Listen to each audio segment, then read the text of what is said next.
কঙ্কা।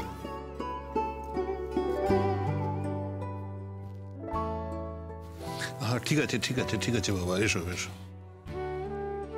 ঠিক আছে মা, ঠিক আছে। আমার এই প্রেমিকাটিকে তোমার হাতে তুলে দিলাম বাবা। মাঝে মধ্যে এই বুড়োটার সঙ্গে একটু মুলাকাত করিয়ে যেও। এই যে তোমরা চলে যাবে, এই বাড়িটা পুরো খা খা করবে, জানো তো দাদু ভাই।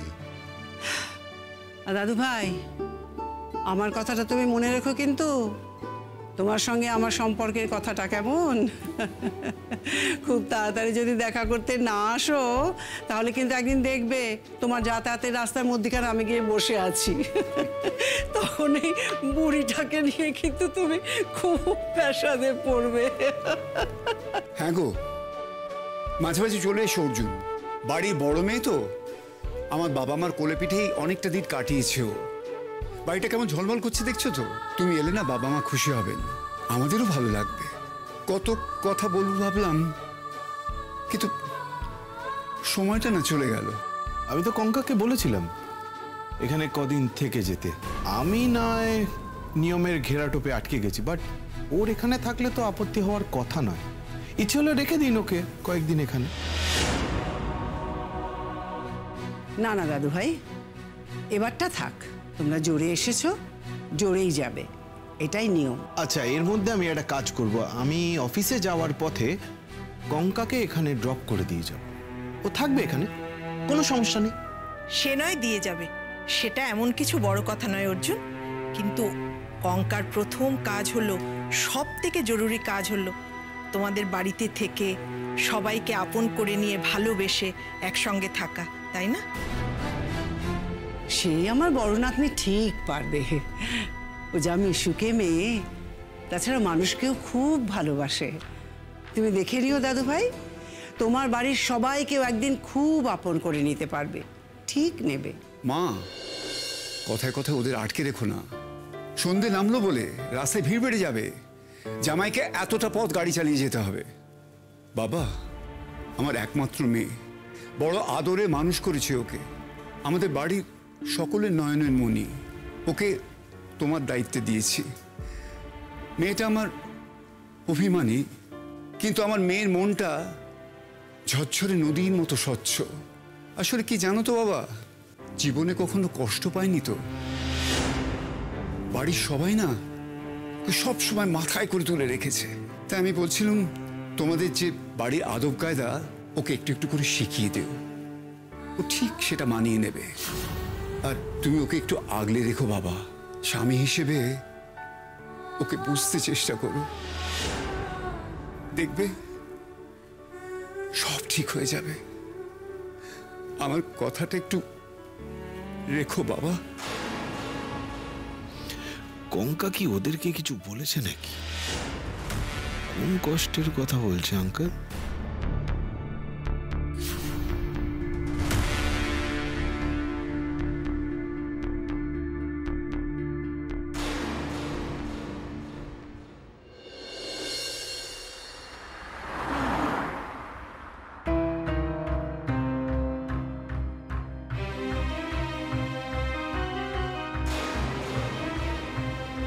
আস্তে চালাবে কেন? অসুবিধা হচ্ছে? হ্যাঁ হচ্ছে। তাহলে কি করবে? নেমে যাবে? এই আবার কেমন কথা?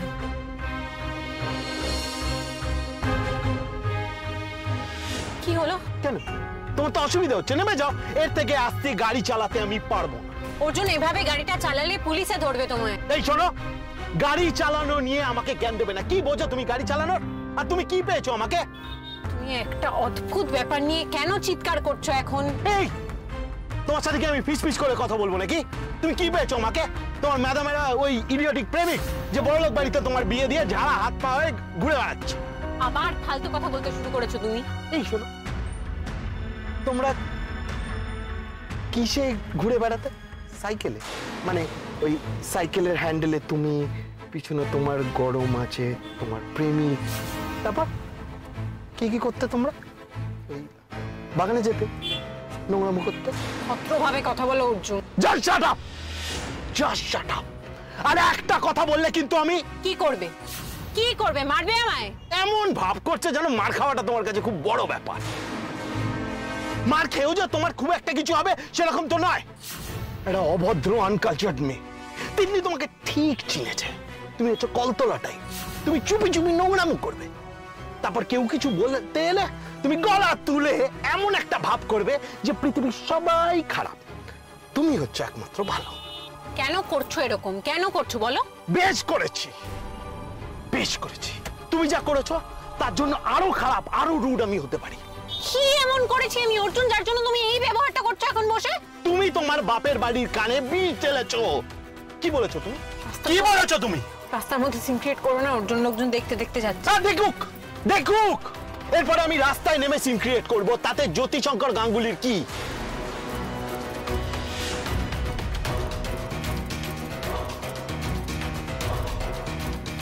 কি হলো? চুপ করে আছো কেন? আরে কি হলো, চুপ করে আছো কেন?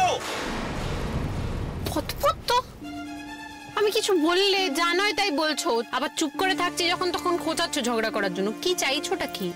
আমি জানতে চাইছি তোমার বাপ আমি বেরোনোর আগে ওরকম কিলো কিলো জ্ঞান কেন দিল, আমি তো সেটাই জানতে চাইছি। কেন তোমাকে হঠাৎ জ্ঞান দিতে যাবে কেন? আমার একমাত্র মেয়ে, সে সারা জীবন কোনোদিন কষ্ট পায়নি, তাকে সবাই সারা জীবন তোলা তোলা করে রেখেছে। কেন ও বাড়িতে তোমায় কে কি কষ্ট দিয়েছে আমাকে একটু বলো তো। আমার একটা কথা বলো, আমাদের বাড়িতে যে জীবনটা তুমি এনজয় করছো সেটা তোমার বাপের অফোর্ড করার ক্ষমতা আছে? আরে বলবে তো, কে কি কষ্ট দিয়েছে তোমাকে? অসভ্যের মতো ব্যবহার করছো অর্জুন, এবার চুপ করো একটু। এই আমাকে না বেশি সভ্যতা দেখাতে এসো না, আমি মুখ খুললে না তুমি সামলাতে পারবে না। কঙ্কা আমাকে একটা কথা বলো, আমার বাবা মা তোমাকে কি কষ্ট দিয়েছে যেটা তুমি বাপের বাড়িতে গিয়ে ফলাও করে বলে এসছো? কষ্ট দেওয়া কাকে বলে সে ব্যাপারে কোনো আইডিয়া আছে তোমার? তোমার সাহস হয় কি করে আমার বাড়ির লোককে অপমান করতে? কোত্থেকে সাহস পাও এত? ঘুচিয়ে দেবো তোমার সব সাহস না, আমি ঘুচিয়ে দেবো। দেখো প্লিজ চুপ করো অর্জুন, আমি কিন্তু আর সহ্য করতে পারছি না। সত্যিকারের কষ্ট দেওয়া কাকে বলে দেখবে নাকি? দেখাবো। সত্যিকারের কষ্ট পেলে না ওই বাপের বাড়িতে গিয়ে ফলাও করে বলা ঘুরছে যাবে। আমার শ্বশুর মশাই এলেন রে, আমি কি জীবনে কষ্ট পাইনি, তারপরে আবার কত জ্ঞান। বাবা তুমি আমার মেয়েকে আগলে রেখো, কোনো কষ্ট দিও না, মেয়েকে বোঝার চেষ্টা করো। তার মানে কি? তার মানে এটাই তো বাড়িতে বলেছো তুমি যে তোমাকে আমাদের বাড়িতে কেউ বোঝে না। আরে কি হলো, চুপ করে আছো কেন? বলবে তো, কিভাবে বুঝবে তোমাকে? এই তোমার মুখে কোনো কথা ফুটে না না, কিভাবে বুঝবে তোমাকে? বলবে তো। এই কঙ্কা তুমি কি চাও? তোমাকে কি এবার পায়ে ধরে মানাতে হবে নাকি? তুমি জমা করে যাবে আর তোমাকে বোঝার দায়িত্ব আমার বাড়ির লোক নেবে। কেন তাদের কোনো কাজ নেই নাকি? কি ভাবছো তুমি আমার বাড়ির লোক তোমার পায়ে তেল মারবে?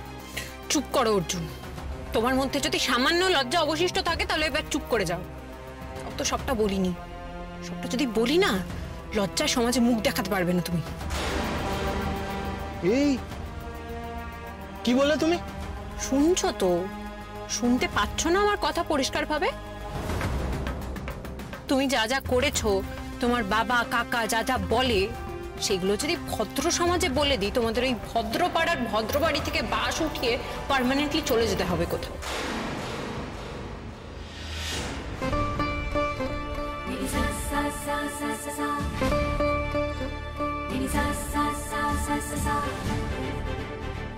বেরো, আরে বেরো, কানে কথা যাচ্ছে না? Get out. তুমি যখন সবকিছু জেনে গেছো, বুঝে গেছো, এবার নিজের ক্ষমতা দিয়ে সবটা বুঝে নাও।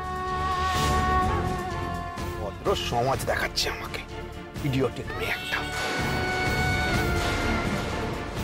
Get out.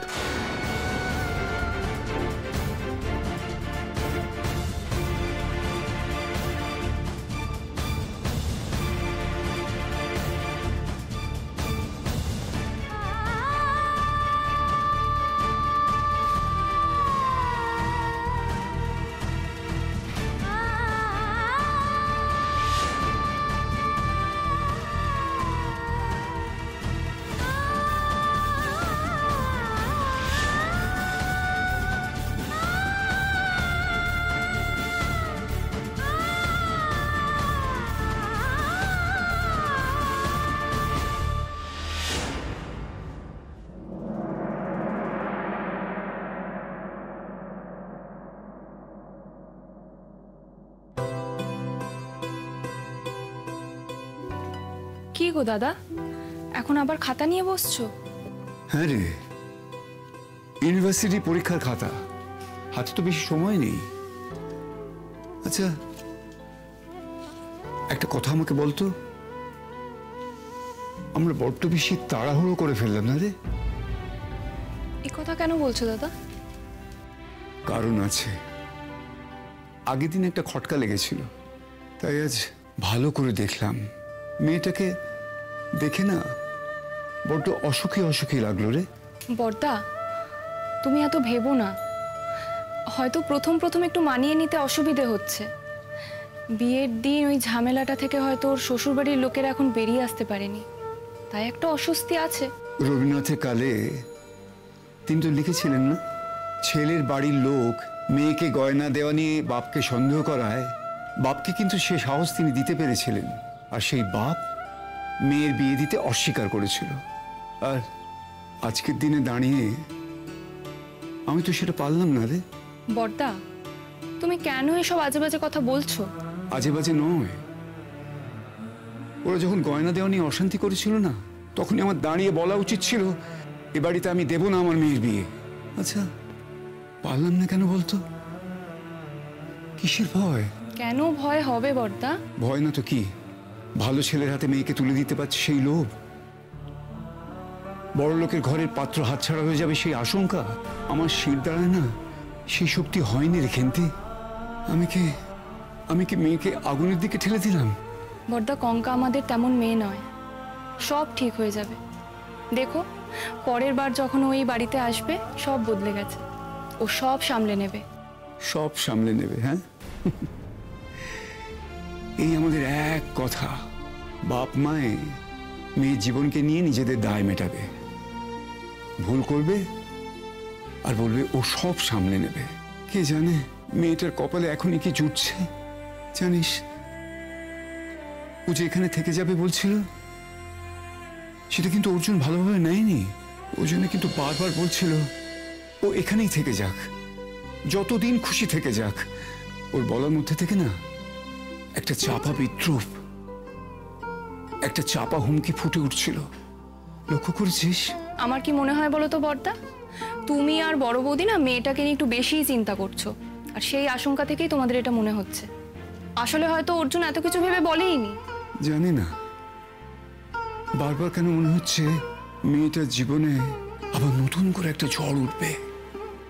কিচ্ছু হবে না, তুমি দেখো, কিচ্ছু হবে না।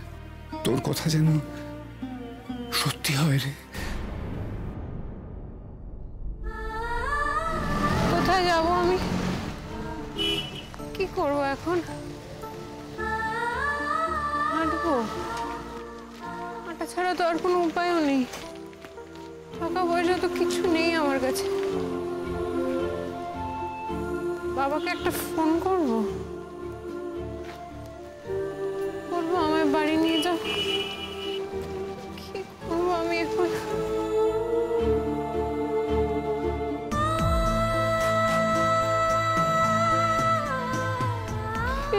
বাবাকে বলে, বাবাকে ফোন করলে তো সেই ছাড়তে অশান্তি হবে। মা চিৎকার চেঁচামেচি করবে এসে, মায়ের চারটে চিৎকার চেঁচামেচির পর আমার বাড়ি যেতে হবে। আবার অর্জুনের সামনে গিয়ে দাঁড়াতে হবে, আবার অর্জুন হাজারটা অপমান করবে। আমার বারবার বলবে বাপের বাড়িতে একটা দিন থাকারও ক্ষমতা হলো না, আবার চলে এসেছে, সবাই মিলে অপমান করবে। আমার বাবার চোখের জল দেখতে হবে, আমার মা আমাকে চোখ দিয়ে ভস্ম করে দেবে। কোনো আশ্রয় নেই আমার, কোনো আশ্রয় নেই। নিজের একটা আশ্রয় করে নেওয়ার যোগ্যতাও নেই আমার।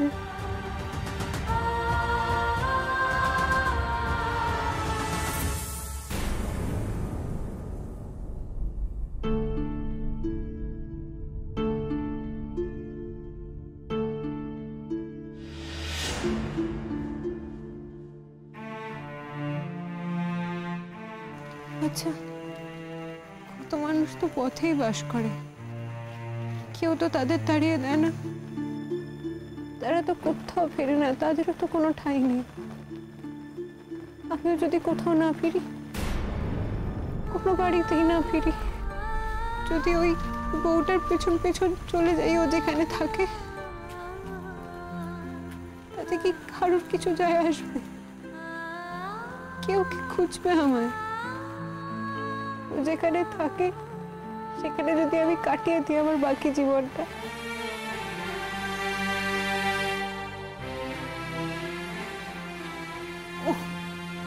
এত বড় পৃথিবীতে আমার একটা যাওয়ার জায়গা নেই। এত মানুষের এত ব্যস্ততা, এত লোকের এত ব্যস্ততা, আমার একটা কথা বলার লোক নেই। তাহলে আমি নিজেই বা কেন আছি? কার জন্য আছি? আমার টাকা না থাকাতে কারোরই তো কিছু যায় আসে না। হে একবিংশ শতকের মেয়ে, সময় কাটে তোমার নিজের ঠাঁই খুঁজে পথের দিকে।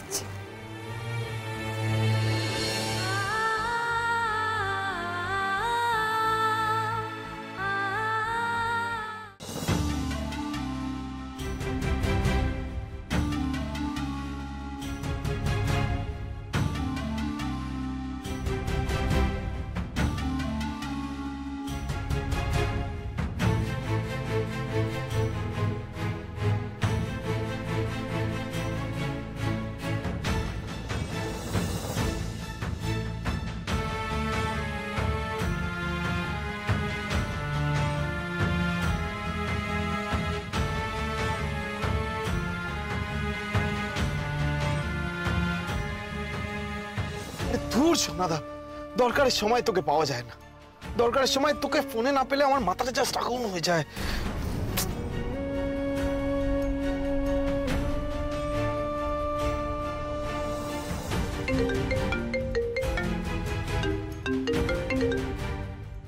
হ্যাঁ অর্জুন, শোন না সোনাদা, আমি না শোন না, আমি তোকে একটু পরে ফোন করি, আমি অন্য একটা ফোনে আছি। আর দুধ ছাড় তো তোর অন্য ফোন। আমি না সোনাদা খুব ঝামেলায় ফেঁসে গেছি। সোনাদা প্লিজ তুই আমাকে হেল্প কর, তুই ছাড়া কেউ পারবে না আমাকে হেল্প করতে। আচ্ছা ঠিক আছে, একটু শান্ত হ। কি হয়েছে? তুই কোথায়? গাড়ির আওয়াজ পাচ্ছি, রাস্তায় আছিস? ইয়েস ইয়েস, আমি রাস্তায় আছি। শোন না, তুই বলতে পারিস আমি একেবারে রাস্তায় পথে বসে গেছি, তুই ছাড়া কেউ আমাকে হেল্প করতে পারবে না। এই এক মিনিট, তুই এত উত্তেজিত কেন? তুই কি কঙ্কাবতীদের বাড়ি থেকে ফিরে গেছিস? এই তোদের আজকে অষ্টমঙ্গলে যাওয়ার কথা ছিল না? হ্যাঁ, জেঠিমা তো তাই বলেছিল। আরে ধুর তোর অষ্টমঙ্গলা, ওই কঙ্কাবতীকে আমি না জাস্ট আর সহ্য করতে পারছি না, আমার অসহ্য লাগছে। আমি ওকে ঘেন্না করি, আমার মাথা খারাপ করে দেবে মেয়েটা। আরে কি হয়েছে সেটা তো বল, তোর গলাটা এরকম উদ্ভ্রান্তের মতো শোনাচ্ছে কেন? আরে সেটা বলার জন্যই তো আমি তোকে ফোনটা করছি। অনেক হয়েছে এইসব। আচ্ছা কি হয়েছে সেটা বলবি প্লিজ। শোনো দা, অনেক হয়ে গেছে এইসব মানিয়ে নেওয়া। আমার মনে হয় যে আমি আর পারবো না, আমার ডিভোর্স চাই। কি বলছিসটা বলতো? এই তোরা কোথায় আছিস? কঙ্কাবতী বাড়িতে নেই? তুই বা রাস্তা ঘোরাঘুরি করছিস কেন? তোর কি মনে আমি ওই বাড়িতে থাকতে পারবো? একটা ফালতু ফ্যামিলি সারাক্ষণ জ্বালিয়ে মারছে। আর তুই সোনাদা, তোকে যখন আমি জিজ্ঞেস করেছিলাম কঙ্কাবতীর ব্যাপারে, তুই অনেক কিছু বলেছি, ও গুণী মেয়ে, ভালো মেয়ে, সবকিছু ঠিক হয়ে যাবে। হ্যাঁ সেটা তো বলেছি। সোনাদা বোঝ একটা কথা, তুই আমার বন্ধু, তো বন্ধুর কাছে অনেক কিছু বলা যায় যেগুলো বাড়ির লোকের কাছে বলা যায় না। সেটা ঠিক আছে অর্জুন, কিন্তু এখন কি হয়েছে সেটা বলবি। তুই জানিস ও কি করেছে? ও ফলাও করে বাড়ির লোকের কাছে সবকিছু বলে দিয়েছে। সবকিছু মানে? আমি সবটা জানি না সোনাদা, কিন্তু আমার মনে হয় A to Z ফলাও করে ওর বাবা মার কাছে সবটা বলে দিয়েছে। এখন তারা এন্টার আমাকে জ্ঞান দিয়ে যাচ্ছে, ও ভালো মানুষ, ও ছেলে মানুষ, ও সবকিছু মানিয়ে নেবে, তুমি একটুখানি ওকে সাপোর্ট দাও। এগুলোর মানেটা কি বলতো সোনাদা? আচ্ছা ঠিক আছে বুঝলাম, কিন্তু এত কিছুর পরে ওর কোনো লজ্জা নেই, অনুতাপ নেই, বলছে আমরা নাকি ভদ্র সমাজে দাঁড়াতে পারবো না ও যদি সবটা বলে দেয়। আচ্ছা আমাকে একটা কথা বলতো, কঙ্কাবতী এখন কোথায়? তোরা কি ওদের বাড়ি থেকে বেরিয়ে পড়েছিস? ওকে কি ওর বাড়িতে রেখে এসেছিস? ও নিজেকে কি মনে করে কি? ও কে ও? আমি আর ওকে আমার লাইফে টলারেট করতে পারছি না।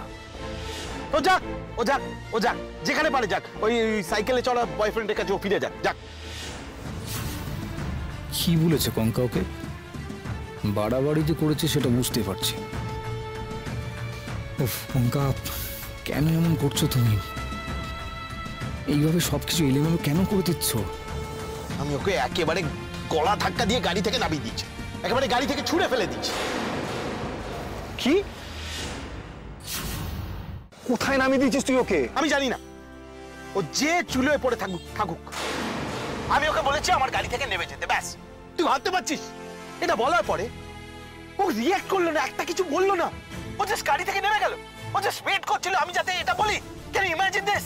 আমাকে একবারও বললো না সরি, একবারও বললো না যে আমি আর এরকম কিছু করব না, আমি এরকম কথা বলবো না, জাস্ট গাড়ি থেকে নেমে গেল। Enough is enough. আমার খালি একটাই কথা, আমি এবার আমার নিজের মতো করে বাঁচতে চাই, আমি মুক্তি চাই সোনাদা। আমি না কঙ্কাবতীর কথা আর ভাবতেও চাই না।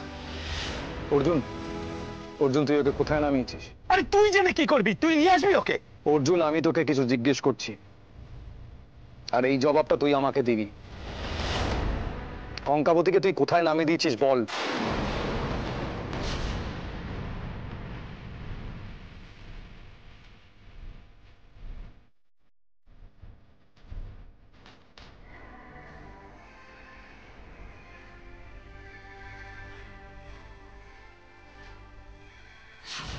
আরে বেরো, কানে কথা যাচ্ছে না, গেট আউট।